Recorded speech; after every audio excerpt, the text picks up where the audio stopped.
والصلاة والسلام على سيد المرسلين وعلى آله وأصحابه أجمعين. قال الله تبارك وتعالى في كلام المجيد الفرقان الحميد: أعوذ بالله من الشيطان الرجيم، بسم الله الرحمن الرحيم. واصبر نفسك مع الذين يدعون ربهم بالغداة والعشي يريدون وجهه لا تعد عيناك عنهم. وقال تعالى: يا أيتها النفس المطمئنة ارجعي إلى ربك راضية مرضية فادخلي في عبادي وادخلي في جنتي. وقال النبي صلى الله عليه وسلم: كلمتان حبيبتان إلى الرحمن خفيفتان على اللسان ثقيلتان في الميزان سبحان الله وبحمده سبحان اللہ العظیم. محترم و مکرم حضرات علماء کرام، مہمانان نظام اور عزیز طلبہ، اللہ تبارک و تعالیٰ کا انتہائی شکر اور احسان ہے کہ آج 2 سال کی طویل مدت کے بعد ہم اس جلسے میں شرکت فرما رہے ہیں. اس درمیان میں پوری دنیا پر مختلف حالات آئے، مدارس اسلامیہ پر حالات آئے، اور جن علماء کرام اور مدرسے کے ذمہ داروں کے رشتہ داروں کے متعلق نام لیا گیا، یہ سب ہم سے رخصت. دوستوں اور بزرگوں، ہمارے عزیز طلباء نے آپ کے سامنے جو تقاریر پیش کی، اس میں اس وقت دنیا کا سب سے بڑا جو مسئلہ ہے اور اس مسئلے کا حل کیا ہے، ان دونوں چیزوں کو ہمارے سامنے ذکر فرما. کورونا کی بیماری یہ تو ایک عارضی اور پوری دنیا جب سے چلی ہے، مختلف حالات اور مختلف واقعات پیش آئے، اسی زندہ میں یہ چیز بھی آئی، لیکن اس کی پبلسٹی کر کے اور اس کو جس خطرناکی کے ساتھ میڈیا کے ذریعے لوگوں کے سامنے عام کیا ہے، اور ایک اللہ وحدہ لا شریک لہ کی طاقت اور قدرت کے مقابلے میں چیزوں سے اور مخلوق سے ڈرانے کی جو کوششیں کی گئی، عزیز طلبہ اور میرے اپنے مہمانوں سے میں عرض کروں گا، ان سب کا حل اللہ پاک نے اپنے پاک کتاب اور جناب نبی اکرم صلی اللہ علیہ وسلم کی روایتوں میں رکھا. اس لیے میں نے آپ حضرات کے سامنے کلام پاک کی اس آیت کی تلاوت کی جس میں اللہ تبارک تعالیٰ نے جناب نبی اکرم صلی اللہ علیہ وسلم کو یہ حکم فرمایا: وَاصْبِرْ نَفْسَكَ مَعَ الَّذِينَ يَدْعُونَ رَبَّهُمْ بِالْغَدَاةِ وَالْعَشِيِّ يُرِيدُونَ وَجْهَهُ. آیتوں کا شان نزول یہ ہے، اس کا بیک گراؤنڈ یہ ہے کہ حضرت بلال حبشی رضی اللہ عنہ، حضرت عمار، حضرت یاسیر، حضرت سہیب، حضرت سلمان فارسی، یہ وہ صحابہ ہے جن کا اپنا کوئی گھر نہیں، جن کا اپنا کوئی مکہ مکرمہ میں رشتے دار نہیں، جن کو لوگوں نے کمزور سمجھا. جیسے اللہ پاک نے سورہ قصص میں بنی اسرائیل کے لیے فرمایا: الذین استضعفوا فی الارض، جن کو کمزور سمجھا گیا. اللہ تبارک و تعالیٰ ان کمزور صحابہ کے متعلق جناب نبی اکرم صلی اللہ علیہ وسلم کو حکم فرماتے ہیں: وَاصْبِرْ نَفْسَكَ مَعَ الَّذِينَ يَدْعُونَ رَبَّهُمْ بِالْغَدَاةِ وَالْعَشِيِّ.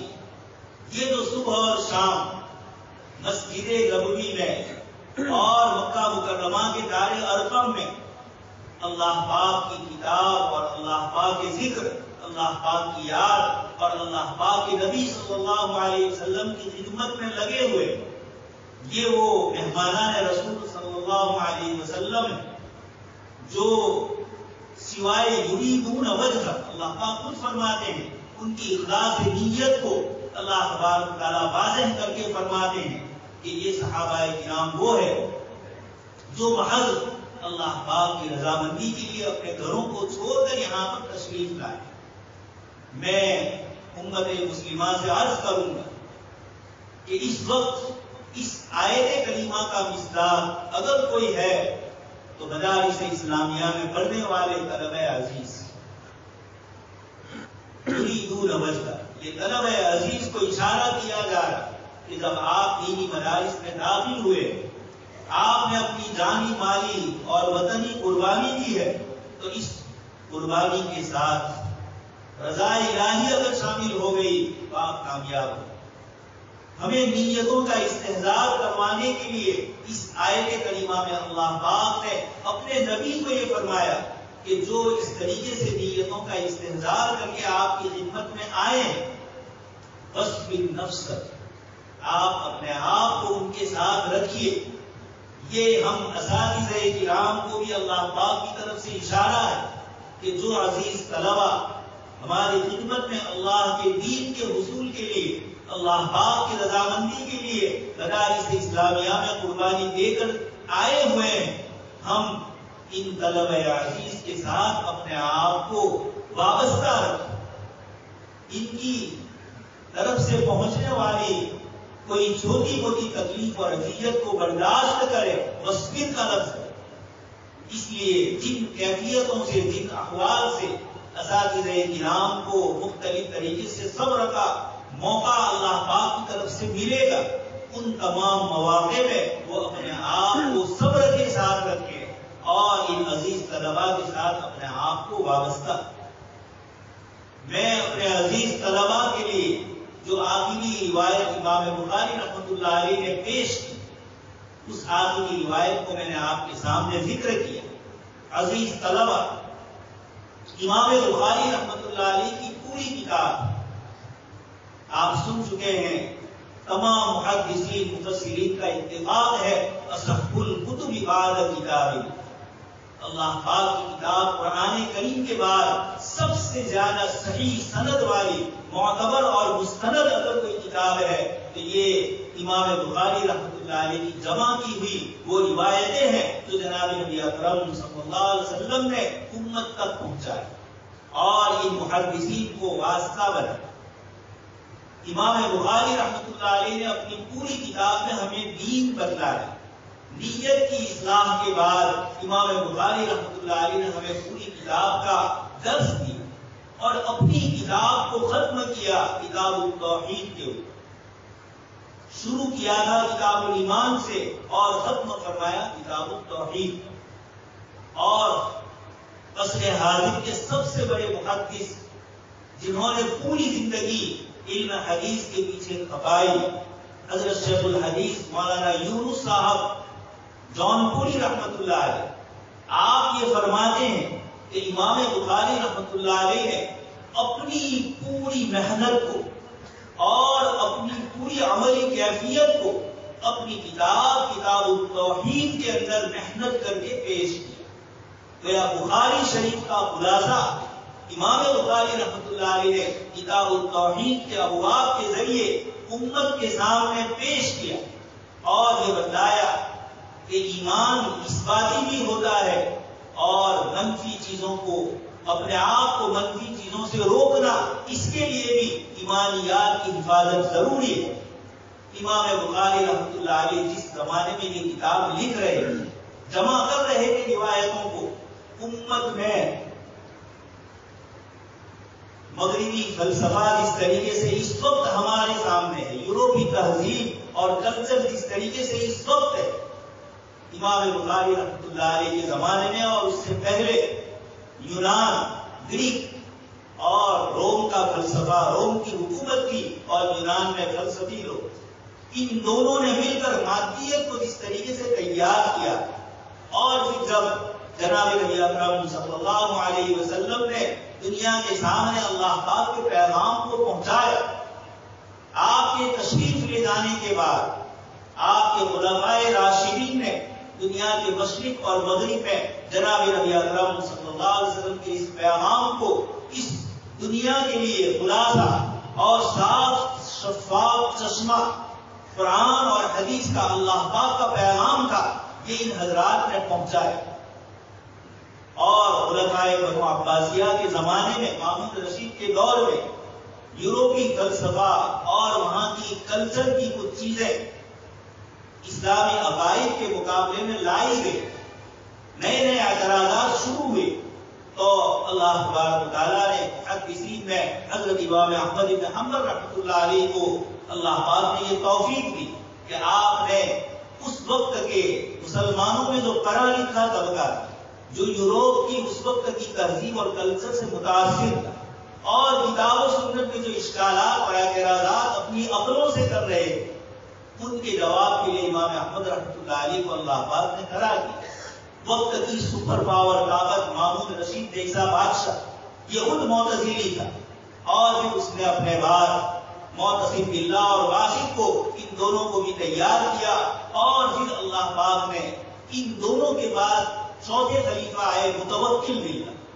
یہ وہاں آگے تک اللہ پاک نے معتزلہ کی قوت اور طاقت جو حکومتی لحاظ سے تھی، اللہ پاک نے اس کو توڑ دیا تھا، اور متوکل باللہ نے اللہ کے رسول صلی اللہ علیہ وسلم کی احادیث مبارکہ کو اور دین کو اور شریعت کو معتزلہ کے چنگل سے چھڑایا۔ لیکن پھر اس کے بعد یہ معتزلہ کے علاوہ خود اس امت کے اہل سنت والجماعت میں بھی کچھ خلال پیدا ہوئے، اور انہوں نے کچھ غلو سے کام لیا۔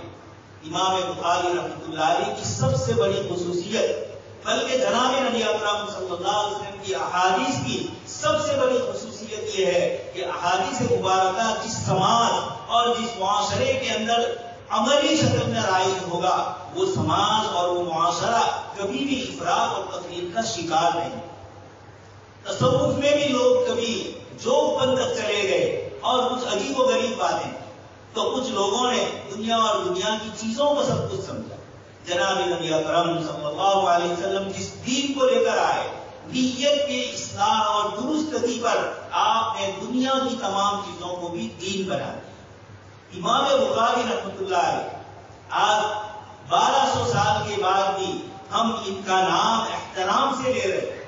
اس کی کیا وجہ ہے؟ اللہ پاک نے امام بخاری رحمۃ اللہ علیہ کو یہ توفیق عطا فرمائی کہ جناب نبی اکرم صلی اللہ علیہ وسلم کی احادیث مبارکہ جس کو عقلی اعتبارات سے اشکالات کا بہانہ بنا کر احادیث کے رد کرنے کا ایک سلسلہ شروع ہوا تھا، کتاب اللہ کی آیات کے رد کرنے کا سلسلہ شروع ہوا تھا۔ اللہ تبارک و تعالیٰ کی ذات اور صفات میں مختلف قسم کے اعتراض کر کے لوگوں کی طرف سے دین اور شریعت کی بنیادی چیز توحید، اس کے اوپر اشکال کیا گیا تھا۔ امام بخاری رحمۃ اللہ علیہ نے اپنی کتاب التوحید میں ان تمام باطل نظریات کو جو دین اور شریعت سے افراط و تفریق میں مبتلا تھے، حضرت امام بخاری رحمۃ اللہ علیہ نے سب کو رد کیا۔ دوستوں اور بزرگوں اور عزیز طلبہ، امت کے لیے احادیث مبارکہ یہ کیا مقام رکھتے ہیں؟ یہ ہم مسلمان رات دن قرآن اور حدیث سننے کے باوجود اتنا نہیں جانتے ہیں جتنے ایک نو مسلم آسٹریا، یوروپ کا ایک چھوٹا سا ملک ہے، وہاں کے ایک بہت بڑے مصنف ہے محمد اسد صاحب، ان کا یوروپی نام دوسرا ہے، اسلام لانے کے بعد انہوں نے اپنا نام محمد اسد رکھا۔ انہوں نے ایک کتاب لکھی ہے، چونکہ وہ برسوں اپنی پوری زندگی یوروپ میں گزار چکے، پھر اللہ پاک نے ایمان کی توفیق دی تو مدینہ منورہ میں انہوں نے اپنی زندگی زیادہ گزاری، اور اس کی وجہ بھی یہ لکھی کہ میں اسلام کو اس طریقے سے جاننا چاہتا تھا جس طریقے سے جناب نبی اکرم صلی اللہ علیہ وسلم اور صحابہ کرام نے دین کو سمجھا۔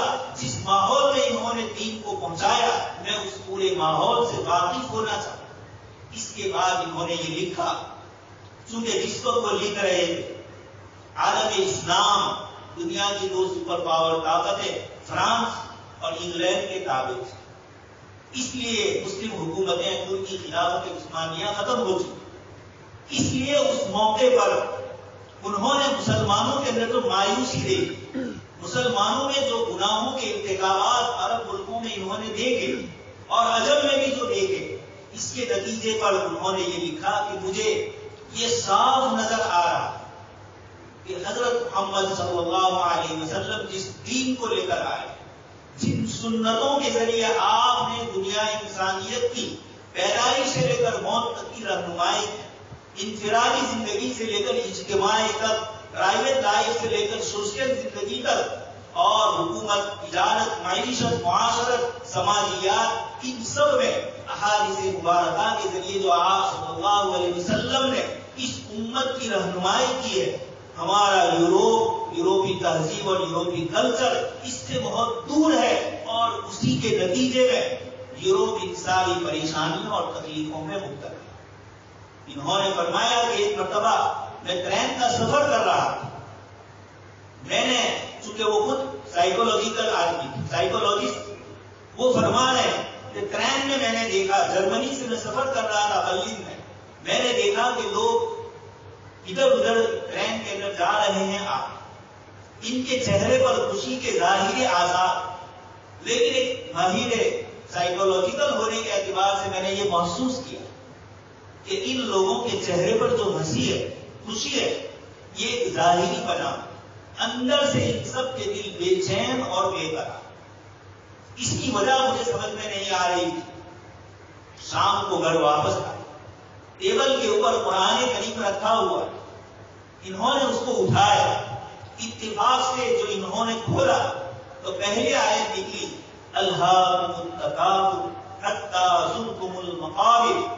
یہ آیت جب انہوں نے پڑھی کہ تم کو مال و دولت کی کثرت طلب نے غافل کر دیا، الہاکم التکاثر.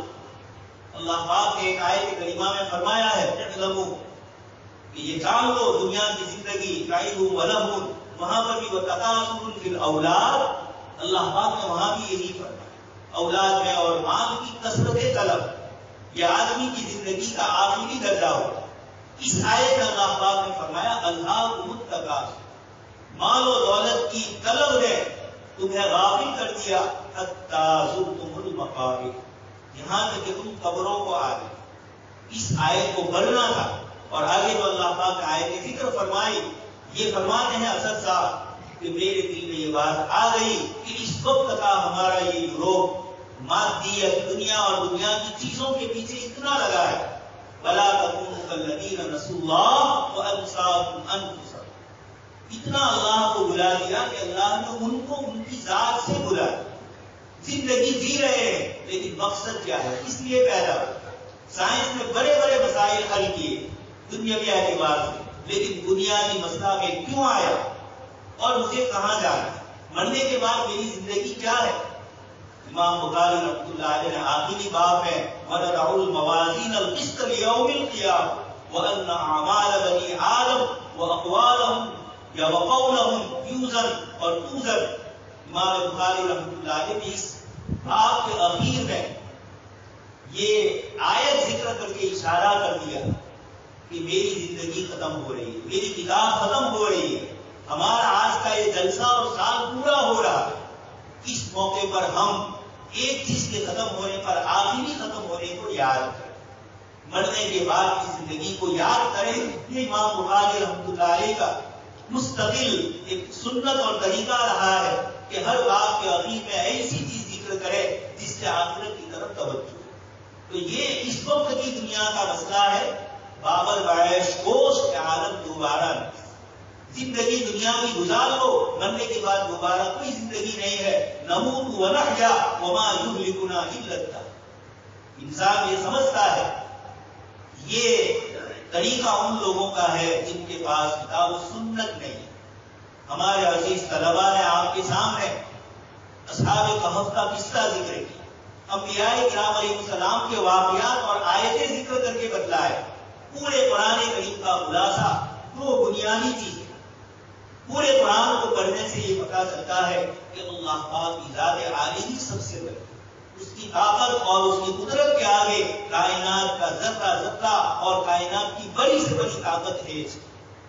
وہ جو چاہتے ہیں انما امرہ اذا اراد شیئا ان یقول له کن فیکون، اس کی طاقت اور اس کی سطوت سے ہی یہ پورے آسمان کا نظام ہے. آسمانی نظام کیا ہے؟ رات دن سائنس نئی سے نئی چیزیں آسمانی دنیا میں بتلا ہے. ابھی آ رہا ہے بلیک ہول، بڑے بڑے اتنے سوراخ ہے کہ کتنے سورج ہمارے اندر چلے جائے تب بھی وہ بلیک ہول ختم نہیں ہوتے. کتنا اور بھی کتنی نئی نئی چیزیں سائنٹسٹ لوگوں نے بتایا. یہ کیا ہے؟ اللہ پاک کی قدرت اور طاقت کو. قرآن کریم میں اللہ پاک نے اپنی طاقت اور اپنی قدرت کے ساتھ اپنے انعامات اور احسانات کو ذکر فرمایا. ایک تو یہ چیز ذکر فرمائی کہ میں ہی ہوں، میرے علاوہ کوئی.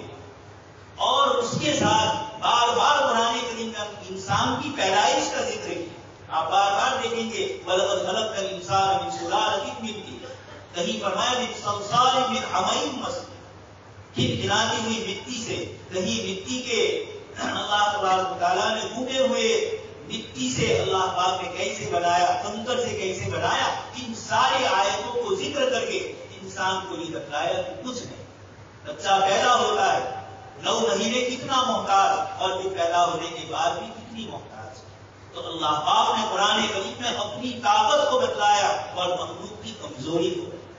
دوسرے نمبر پر جو اصول اور ضابطے اللہ تبارک تعالیٰ کے ہمارے عزیز طلباء نے پیش کیے، اس سے یہ محسوس ہوتا ہے کہ اللہ تبارک تعالیٰ نے یہ بھی اعلان فرمایا کہ جو میری سنتا ہے، میری بات پر عمل کرتا ہے، تو میں اس کو کامیاب کرتا ہوں، چاہے دنیا کی سپر پاور طاقتیں اس کے مقابلے میں کیوں.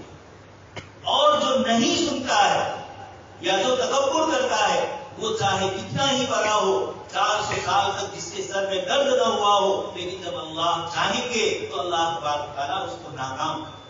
اور ہم نے اور آپ نے یہ قرآنی قصے اور آیات سنے. یوسف علیہ السلام کا قصہ کتنا اتار و چڑھاؤ لیے ہو.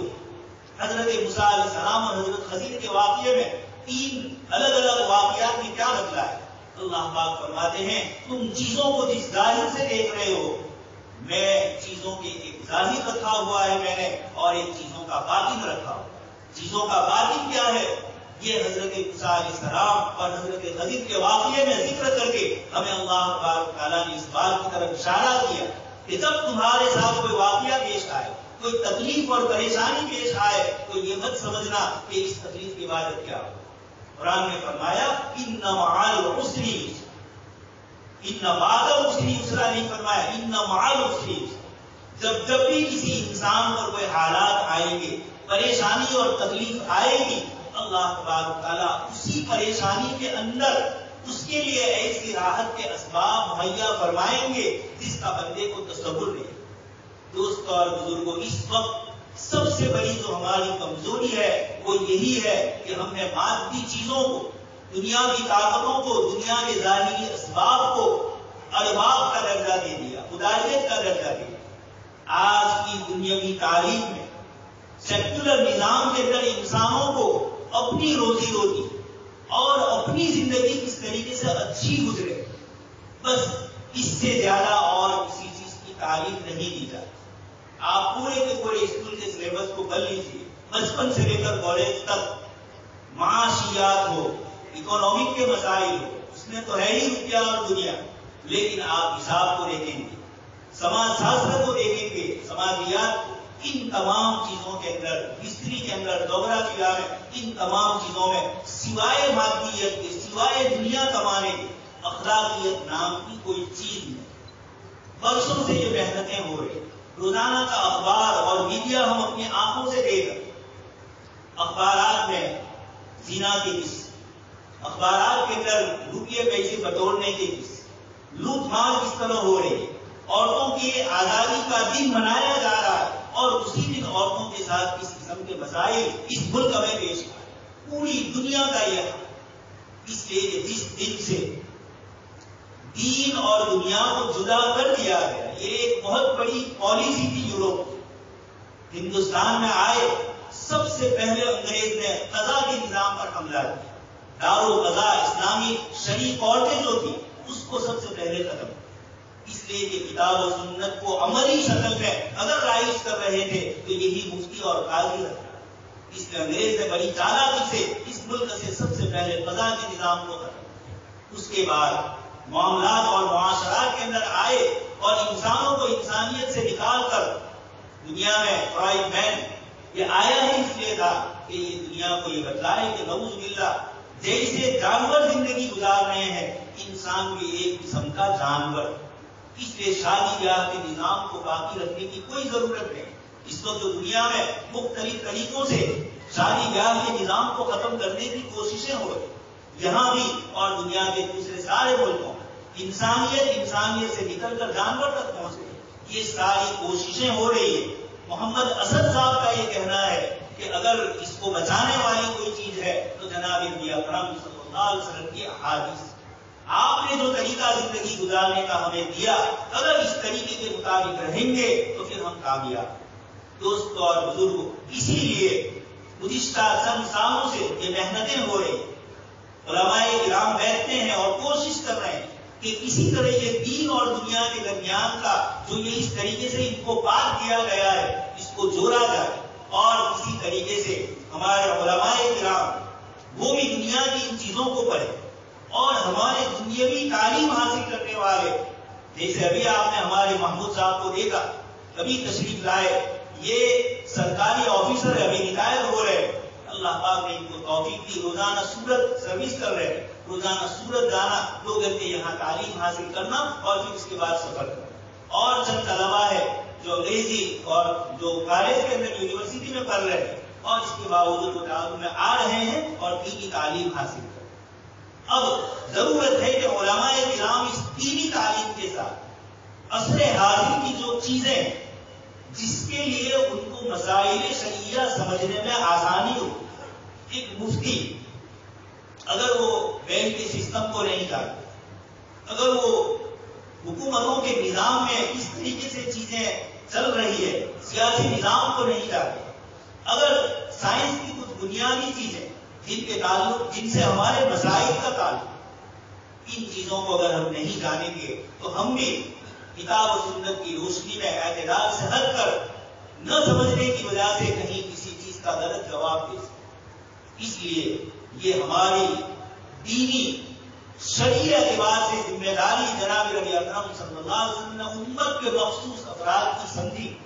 آپ نے صحابہ کرام کی خصوصیات کو ذکر کیا, ان کو مختلف زبانیں سیکھنے کے لیے آپ صلی اللہ علیہ وسلم نے ترغیب دی. وہاں بھی یہی بات تھی, یہودی آپ کے سامنے تورات لاتے تھے اور پتہ نہیں چلتا تھا کہ تورات میں کیا لکھا. یہودی اپنی طرف سے غلط کہتے تھے. حضرت عبداللہ بن سلام رضی اللہ عنہ نے اس کو واضح کیا تو آپ صلی اللہ علیہ وسلم نے یوروپ کے ملکوں سے خطوط, آپ نے جو دعوت کے خطوط لکھے اس کے جواب میں وہاں سے جو چیزیں آتی تھی, وہاں کی جو باتیں آتی تھی, آپ صلی اللہ علیہ وسلم نے صحابہ کرام کو یہ چیزیں سکھلائی. امام بخاری رحمۃ اللہ علیہ نے کتاب التوحید کے ذریعے بتلایا کہ دین کی حفاظت کے لیے جو طریقے جس زمانے میں ہوں گے ان طریقوں کو سیکھ کر دین اسلام کی حفاظت کرنا ہماری ذمہ داری ہے. اسی نسبت سے دارالعلوم اسلامیہ عربیہ مانڈلی والا نے گزشتہ سال سے ان علماء کرام, ان استاد کے لیے جو عالم اور حافظ کی ڈگری حاصل کر رہے ہیں, اور اس کے ساتھ ساتھ یہ حضرات دنیاوی تعلیم بھی دینی تعلیم میں کسی نقصان کے بغیر, اس لیے ہم نے اپنے پورا عالمیت کا کورس محفوظ رکھا, وہ مکمل کرنا ہے, اور اس کے ساتھ دوسرے اوقات کے اندر اپنے آپ کو حکومتی لحاظ سے اور دنیاوی نالج کے اعتبار سے جو تعلیم ایک انسانیت کے لیے اور ملکی اور دنیاوی اعتبارات سے ضروری ہے, ان کو ہم نے اپنے طلبہ عزیز کے لیے مخصوص کیا. اور یہ محسوس کیا کہ یہ دونوں چیزوں میں آپ کے سامنے جو طلبہ نے تقریریں کی اس میں مادیت کا لفظ بار بار آیا. بہت سی مرتبہ ایسا ہوتا ہے کہ دنیاوی تعلیم کر کے ہمارے علماء کرام کے دل میں بھی دنیا کی محبت آ جائے, دنیا کی چیزوں کو بڑا سمجھنے لگے, ان کے چہرے اور ان کے لباس سے دنیا کی محبت اور جناب نبی اکرم صلی اللہ علیہ وسلم کے طریقے سے دوری محسوس. محمد اسد صاحب نے یہاں تک لکھا ہے کہ پورا جناب نبی اکرم صلی اللہ علیہ وسلم کا جو حلیہ تھا یہ امت کو برقرار رکھنا ہو. اس وقت کتاب و سنت کے بنا آج ایک آدمی 3 طلاق پر گفتگو کرے, ایک آدمی دنیاوی اعتبار سے کسی مسئلے کو اٹھائے تو ہمارا عالم ہندوستان کے قانون کو جانتا ہے, انٹرنیشنل قانون کو جانتا ہے, ہمارا مفتی اس مسئلے کو کس طریقے سے کتاب و سنت کی روشنی میں حل کرنا ہے. یہ مسئلہ کہاں سے پیدا ہو؟ انشورنس کے مسائل جب آئے تو حضرت مفتی محمد شفیع صاحب رحمۃ اللہ علیہ سب سے پہلے انشورنس کی پوری تعریف کی کہ یہ بیمہ اور انشورنس کہاں سے شروع ہوا؟ یہ سب سے پہلے مسلمانوں میں مسلمان تاجر بڑے بڑے ان کے پانی کے جہاز ہوتے تھے اور دریائی تجارتی سفر ہوتے تھے. کبھی کبھار کسی کا سامان ڈوب جاتا تو ایک آدمی بڑا مالدار ہے لیکن سارا سامان سمندر میں غرق ہو گیا. اب یہ بیچارہ کیسے تجارت میں کھڑا ہو؟ تو اس طرح کے واقعات ہوئے تو پھر مسلمان تاجروں نے آپس میں امداد باہمی کے طور کے اوپر حضرت شیخ مصطفیٰ زرقا رحمۃ اللہ علیہ جس بات کے قائل ہے اور انہوں نے انشورنس کے زواج کے لیے جو دلیل کی تھی وہ اس انشورنس کے لیے تھی جس کے اندر آپس میں پیسے نکالے جائے اور کوئی کسی قسم کا سودی کاروبار. اس وقت دنیا میں دوسرا مسئلہ ہو چکا ہے. مجھے آپ کو یہ بتلانا ہے کہ انشورنس کیسے شروع ہوا, اس کی ابتدا کیا, کون سے حالات نے اس مسئلے کو پیدا کیا, یہ ہمارے مفتیان کرام کے لیے جاننا ضروری ہوگا. تو علی وجہ بصیرت مکمل فہم کے ساتھ آپ مسئلے کو لوگوں تک پہنچائیں. اس کے لیے ہم اپنے علماء کرام کو کتاب و سنت کے علوم کے ساتھ مکمل وابستگی, اپنے ظاہری شعائر کو کتاب و سنت کی روشنی میں رکھتے ہوئے اپنے کچھ گھنٹے کتاب و سنت کے ساتھ اس دنیاوی تعلیم کے لیے بھی ہم رکھیں تاکہ اس کی روشنی کے اندر ہم دین اور دنیا دونوں کے اندر سرخ ہو, ہم عوام کے پاس ہم مسائل لے کر جائیں. آج اس وقت ہمارا نوجوان جو زبان میں بات کرتا ہے, ہمارا نوجوان جو سوچتا ہے, علماء کرام کے پاس آ کر اگر وہ مسئلہ پوچھتا ہے یا اپنی بات رکھتا ہے تو چونکہ ایک عالم آدمی اگر سماج اور سوسائٹی کے اندر چلتا پھرتا ہے, وہ لوگوں کے احوال کو جانتا ہے, تو یہ شرعی مسائل کو صحیح طریقے سے بتلا سکتا ہے. کتاب و سنت کی گہری بصیرت پہلے ضروری ہے اور پھر اس کے بعد دنیاوی معلومات اور دنیاوی علم بھی اس کے ساتھ ضروری ہے. اللہ تبارک و تعالیٰ نے یہ سنہرا موقع ہمیں عنایت فرمایا کہ برسوں کی سوچ و فکر کے بعد جمعیت علماء نے مختلف مدارس کے لیے اوپن اسکول کا ایک نظام چلا ہے, لیکن وہ آن لائن, اس کے لیے اتنا فائدہ اس سے حاصل نہیں ہو سکتا. اس لیے ہم نے اپنے مدرسے کے اوقات میں ہی مدرسے کے ماحول میں دینی فضا کے اندر ہمارے علماء کو دنیاوی تعلیم سے آراستہ کرنے کے سلسلے میں ابتدا کی ہے. اس کے خطرات, اس کی مہلکات اور اس کے بعد کیا نتائج ہو سکتے ہیں, یقیناً یہ بہت بڑی سنجیدگی کا مسئلہ ہے. ان سب چیزوں کو سوچنے کے بعد ایک اعتدال والی راہ بناتے ہوئے ان چیزوں کو ہم نے ظاہر کیا ہے اور انشاءاللہ آئندہ سال سے 1 سے لے کر 8ویں تک, پہلی سے لے کر 8ویں تک کا سرکاری طور پر ہمیں منظوری اس کی مل چکی ہے. گجرات بورڈ سے انگلش میڈیم کا اسکول یہاں شروع ہو چکا ہے. گزشتہ سال سے ہمارے طلبہ عزیز نے اس کو پڑھا اور آئندہ سال باقاعدہ انشاءاللہ اس کو ترتیب سے رکھا جائے گا. ان سب کے پیچھے مقصد ہمارا کوئی دنیا کمانا, کوئی دنیاوی ڈگریاں حاصل کرنا اکیلے نہیں, آپ کر سکتے ہیں, لیکن سب سے بڑی چیز ہے دین مدین کی حفاظت کرنا. امام بخاری نے جن فتنوں سے بچنے کے لیے امت کی رہنمائی کے لیے ہمیں بتایا ہے, کتاب و سنت کی گہری بصیرت کے ساتھ ہم اس میں لگے. اس کے ساتھ 2 سال کے درمیان میں ہمارے اس مدرسے کے 3 اساتذہ کے نام اس دنیا سے رخصت, حضرت مولانا مشتاق صاحب کرمانی, حضرت مولانا مفتی مصطفیٰ صاحب اور حضرت مولانا نذیر صاحب دیوبندی رحمۃ اللہ علیہ, جنہوں نے پوری زندگی دارالعلوم مانوی والا میں ہی گزاری.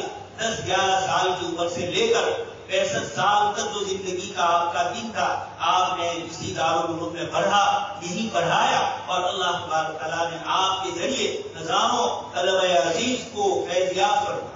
امت مسلمہ کے اندر آپ نے اپنی تقریر کے ذریعے, اپنی تحریر کے ذریعے مختلف مواقع کے اوپر دین کی باتوں کو پہنچایا.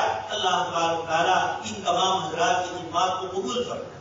اسی طریقے سے ہمارے دارالعلوم کے بہت سارے ذمہ دار حضرات اور جو دارالعلوم سے بڑی قریبی تعلق رکھتے تھے, ہندوستان میں بھی اور ہندوستان سے باہر بھی بہت سارے حضرات اس دنیا سے رخصت ہوئے, جن سب کے نام ابھی حضرت مولانا محمود صاحب نے لیے. اللہ تبارک تعالیٰ انتقال کرنے والے ان تمام حضرات کو کروت جنت نصیب فرمائے اور اللہ تبارک تعالیٰ ان کے پسمان لگان کو صبر جمیل کی توفیق عطا فرماتے ہوئے دین کی بنیادوں پر اور دینی کاموں کے اوپر ان کو اسی طریقے سے اللہ تبارک تعالیٰ چلائے جس طریقے سے ان کے آباء و اجداد اور ان کے یہ انتقال کرنے والے رشتے دار دنیا سے اللہ پاک کو راضی کرتے ہوئے. دوست اور بزرگوں، موت کو ہم نے اپنی آنکھوں سے دیکھا. رمضان مبارک کے مہینے میں کورونا نے ہمارے ہندوستان کے اندر جو اس کے ذریعے مسائل پیدا ہوئے اور جو لوگ بیمار ہوئے ہم نے اپنی آنکھوں سے دیکھا. اس لیے حدیث شریف میں فرمایا موتوا قبل ان تموتوا، مرنے سے پہلے موت کی تیاری کرو. حاسبوا قبل ان تحاسبوا، حدیث شریف میں فرمایا اللہ کا فرشتہ حساب لے اس سے پہلے ہم اپنا حساب. تو امام بخاری رحمۃ اللہ علیہ نے یہ کلمات ہمیں پڑھنے کا فرمایا. ثقیلتان فی المیزان، زبان پر تو بہت ہلکے ہیں لیکن اللہ تبارک تعالیٰ کی یہاں ترازو کے تولنے کے اندر اللہ تبارک تعالیٰ کی کلمات کو بڑا وزن ہی رکھتا ہے. سبحان اللہ و بحمدہ سبحان اللہ العظیم. ایک آیت میں اللہ پاک نے جناب نبی اکرم صلی اللہ علیہ وسلم کو فرمایا وَاصْبِرْ نَفْسَكَ، کہ آپ اپنے آپ کو جمائے رکھیں اور مشرکین کی اطاعت مت کیجیے اور آپ اللہ کی تسبیح پیرا کیجیے. اللہ پاک اپنے نبی صلی اللہ علیہ وسلم پر جو حالات آ رہے ہیں ان حالات میں آپ صلی اللہ علیہ وسلم کو تسبیح کرنے کا حکم دے رہے. یہ ایک عجیب و غریب چیز ہے. کتاب اللہ یہ فرماتا ہے کہ جب تمہیں تکلیف اور پریشانی ہو تو تم اپنے آپ کو اللہ پاک کی طرف رجوع کرو، اللہ پاک کی پاکی بیان کرو. اس کے ذریعے اللہ پاک تعالیٰ تمہارے دل کو سکون اور طمانینت عطا فرمائے. جس طریقے سے پانی میں تاثیر ہے پیاس بجھانے کی، آگ میں تاثیر ہے جلانے کی، مشینری میں تاثیر ہے اس مشین کو اس کے مطابق استعمال کرنے کی، اللہ تبارک تعالیٰ نے اعمال میں بھی تاثیر کر. نماز کی اپنی تاثیر. قرآن کریم نے جہاں روزی کا ذکر فرمایا اللہ پاک نے فرمایا وَأْمُرْ أَهْلَكَ بِالصَّلَاةِ وَاصْطَبِرْ عَلَيْهَا لَا نَسْأَلُكَ رِزْقًا نَحْنُ نَرْزُقُكَ. اللہ پاک نماز کے موقع پر رزق کو ذکر فرمایا. اس لیے دوستوں اور بزرگوں، ہم کتاب اللہ کی آیات اور احادیث کی روشنی میں اپنے آپ کو یہ سمجھیں کہ یہ اللہ کا دین ہے. آنے والے حالات کسی پر ذاتی طور پر آئے یا پوری امت پر آئے، یہ حالات سے گھبرانے کی ضرورت نہیں ہے. یہ پورا انبیاء کرام علیہ السلام کا سلسلہ ہے. آج لوگ آواز لگاتے ہیں مسلمان ہر جگہ ذلیل. ذلت کس کو کہتے ہیں؟ اگر آپ نے چوری کی اور آپ اخبار کے اندر چل گئے، میڈیا میں آ گیا آپ کا نام، تو یہ ذلتی آپ نے اپنے لی. اگر آپ نے کوئی اور غلط کام کیا لیکن جب آپ دین کے اوپر جمے اور دشمنوں کی طرف سے آپ کی پکڑ ہو رہی ہے تو یہ تو انبیاء کرام علیہ السلام کی سنت. اگر ذلتی ہوتی سیدنا ابراہیم علیہ السلام کو آگ میں ڈالا جائے، سارے لوگ اپنی آنکھوں سے تماشا دے. اخدود کتاب اللہ نے خندق والوں کا قصہ ذکر کیا. وہم علی ما یفعلون، جو ایمان والوں سے وہ کر رہے تھے وہ گواہ نے اس کے اوپر دیکھ رہے تھے. لیکن سیدنا موسیٰ علیہ السلام کیا ہوا؟ حضرت یوسف علیہ السلام اتار چڑھاؤ آتا. اس لیے اللہ کے دین کے لیے جب آپ دین پر ہے اور آپ کا امتحان نہ ہو، احسب الناس ان یترکوا ان یقولوا آمنا وهم لا یفتنون. ہمیں تو دنیا کی زندگی میں بھی چین و سکون چاہیے اور مرنے کے بعد کی جنت میں بھی ہمیشہ چین سکون چاہیے. تو اللہ پاک فرماتے ہیں ہم نے تم سے پہلے بہت ساروں کو آزمایا. وَلَقَدْ فَتَنَّا الَّذِينَ مِن قَبْلِهِمْ فَلَيَعْلَمَنَّ اللَّهُ الَّذِينَ صَدَقُوا وَلَيَعْلَمَنَّ الْكَاذِبِينَ. منافق اور مومن کا امتحان ہوگا. منافق کھل کر آ جائے گا اور مومن اس کے اوپر برقرار رہے گا. دجال فتنوں کا ہمارے عزیز طلباء نے ذکر کیا. اس موقع پر یہی فرمایا ہے کہ اب لڑائی جو ہوگی وہ مخلص اور منافق کے درمیان. اس لیے آنے والے حالات خطرناک ہو رہے ہیں. ہندوستان کی نظام تعلیم میں نئی تعلیمی پالیسی میں جب 2022-23 سے اب یہ جو تعلیمی پالیسی آہستہ آہستہ چل رہی ہے اس میں سب سے بڑا ہمارے اپنے ایمان کی حفاظت کا مسئلہ. اس لیے ہمارے مکاتب سے آنے والے علماء کرام سے بھی عرض کروں گا اور ہمارے فارغ ہونے والے رشتہ میں ہو حدیث شریف میں ہو، اور دور حدیث کے طلبا ان تمام سے کہیں گے کہ جب آپ جا رہے ہیں باہر، وہاں کی مسموم فضا میں کوششیں ہو رہی ہے ہمارے ایمان کو کھرچ کر سے نکالنے کی، ایسے موقع پر آپ کو حضرت ابوبکر صدیق کا وہ تاریخی جملہ یاد رکھنا ہے، الدین وانا حی، میرے زندہ ہوتے ہوئے اللہ کے دین پر آنچ آئے، اس کو میں برداشت نہیں کر سکتا۔ آج کوششیں ہو رہی ہے سمان سول کوڈ، یکساں سول کوڈ کی، اب آنے والے دنوں میں اس پر مسئلہ چل رہا ہے۔